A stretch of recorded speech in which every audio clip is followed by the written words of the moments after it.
Hello, good evening. I'm your host, Dr. Festus Ossai, the founder and the national coordinator of the Medical Ultrasound Forum. I'm by the special guest of God, the National Ultrasound Scan Training Facilitator here in Nigeria. By the grace of God, over 300 doctors and paramedics have been benefited from our ultrasound scan training workshops across the country. I will encourage you, share your videos, share your pictures so that others can learn. Of course, we too can learn from your own personal experience. Now, something happened a couple of days ago, and that's why I'm inspired to do a training program on amniotic fluid volume assessment in ultrasound. A patient I saw at one of my antenatal mothers. We've done like 3 other scans previously, even at early pregnancy. Then at 32 weeks, we didn't see her for some time. She came at 32 weeks, and we conducted the scan, and we noticed that there was severe polyhydramnios. That prompted the suspicion to look out for other things. And of course, we looked at the stomach.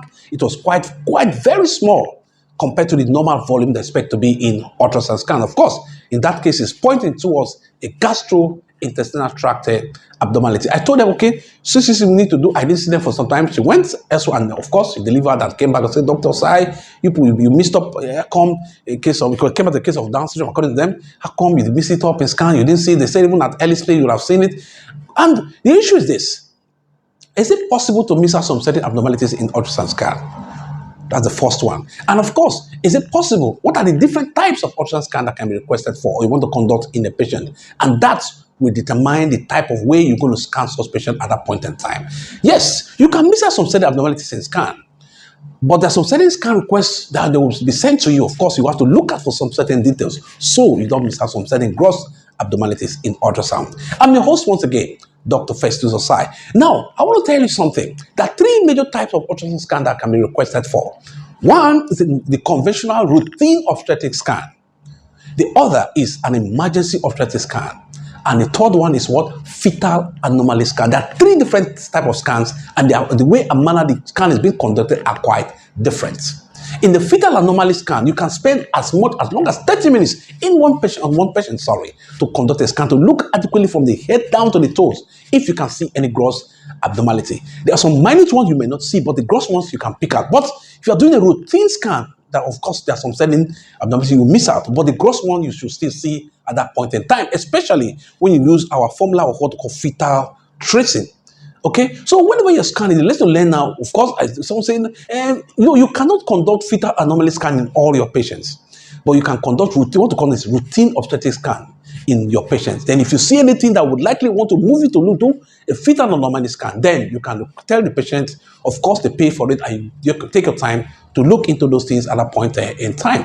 So, what you want to learn again is one, it's always good to look more when you're scanning. If you see anything suspicious, look out for the order. Now, want to look at amniotic fluid volume. Yes, amniotic fluid volume assessment also can be very important. One of the reasons is it gives you a clue. Apart from the fact that it looks out for fetal well-being, it gives you a clue to look out for abnormalities as much as possible. Don't ignore it when you see some certain findings in your ultrasound scan as regards amniotic fluid volume. Now, the question is it good enough to say amniotic fluid volume is adequate? I don't think that is good enough. It's better for us to use a certain method to assess that is a little bit objective in assessment of the amniotic fluid volume. Now, look at what is the balance. The amniotic fluid volume is formed by 2 balances, like the seesaw. One is from the fetal urine. As you can see here, the fetal urine is one end, and the other, of course, is talking about the what? Swelling and the rest. What it means is that for the amniotic fluid volume to get to a certain level or adequate, or normal volume, there must be a balance between the way the baby swallows, and of course, the way the baby the way the baby urinates. Okay, if the baby is not urinating, of course, what will happen? Reduce amniotic fluid volume. If the baby is not swallowing, of course, what will happen? Increase amniotic fluid volume. So that will give a guide on when you're trying to assess the baby at that point in time. Of course, although CNS abnormalities is another indication, things that could lead to what? Increased amniotic fluid volume. Okay, let's not just talk about those.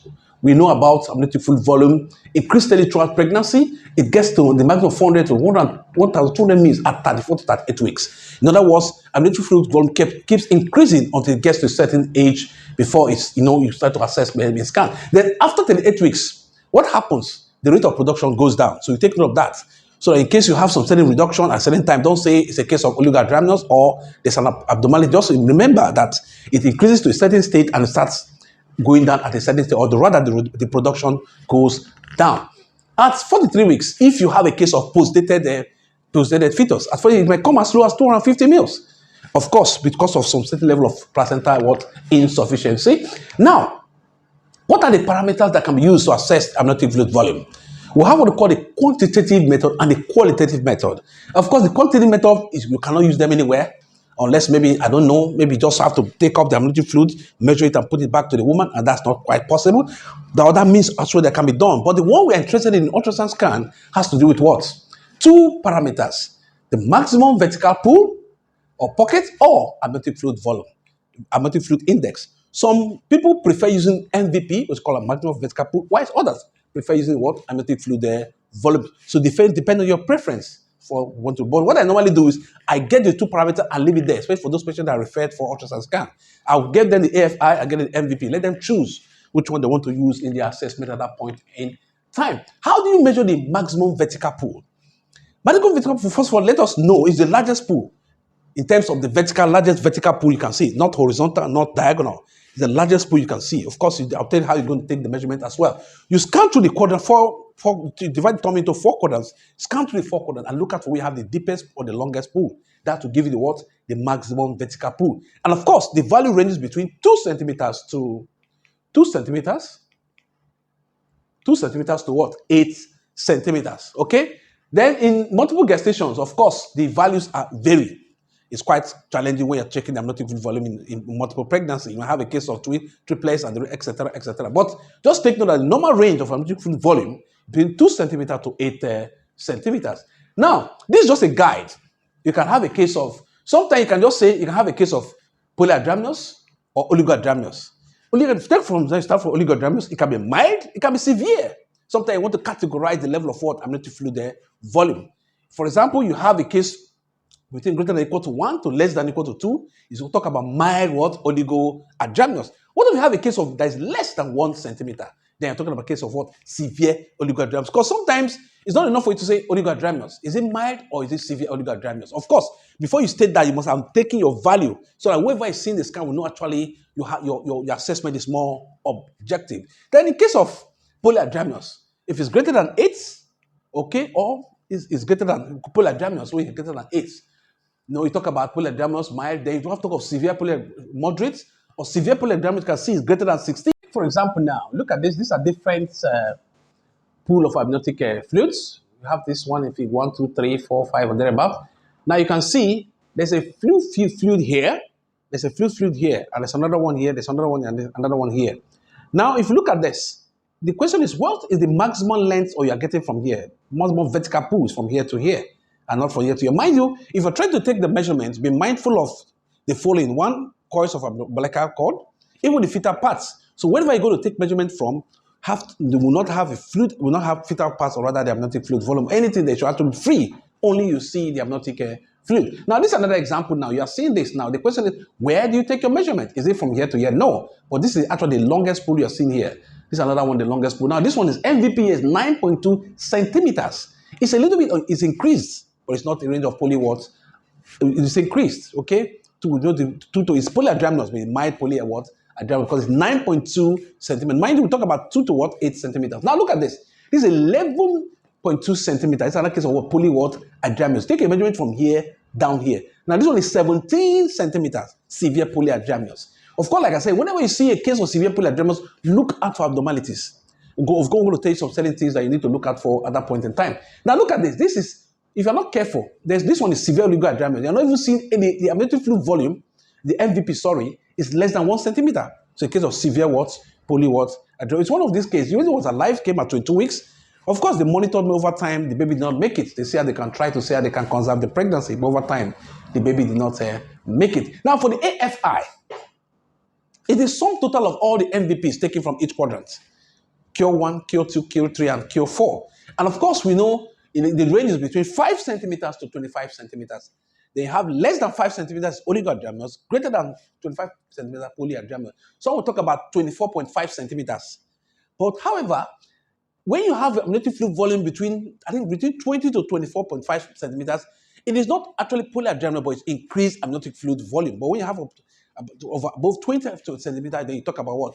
Polyhydramnios. However, it's a little bit subjective, but this is a little guide that will help you out to see what you want to do. Now, how do you measure the amniotic fluid index?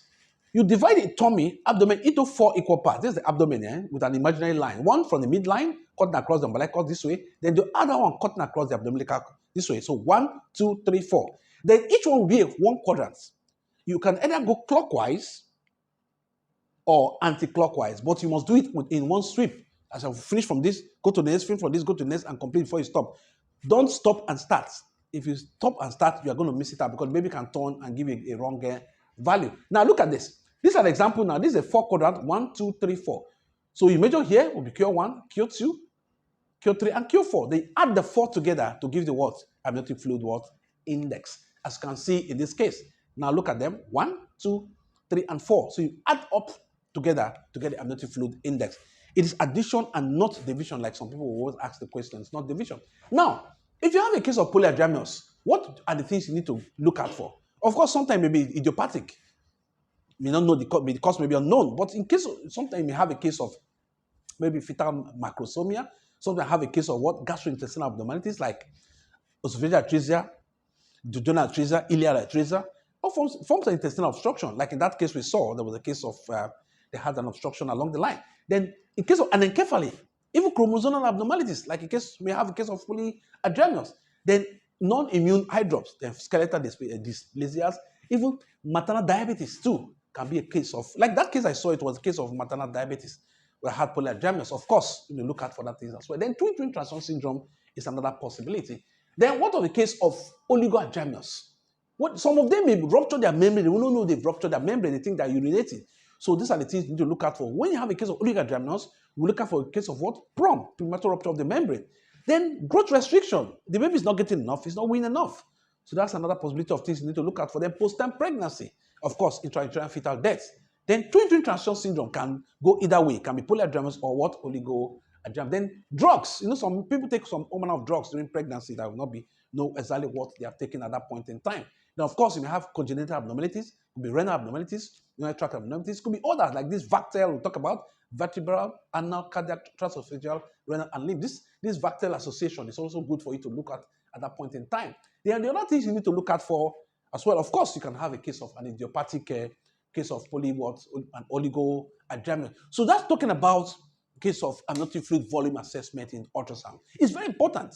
So if you have a clue of what is going on, if you look at all these abnormalities, what is going on, you know that if you have a case of oligohydramnios, these are the things you start thinking about when you're conducting the scan. Looking at you request for a fetal anomaly scan.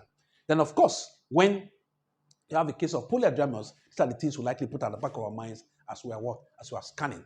Well, if you have any question, you have any questions, suggestions, or contributions, of course, you are welcome. I will encourage you to, if you cannot get the full clip of this video, because WhatsApp doesn't usually share long videos, go to my link in the YouTube where you have a full view of this video so you will learn. Make your comments and remain blessed. I'm your host, Dr. Festus Ossai. Thank you very much.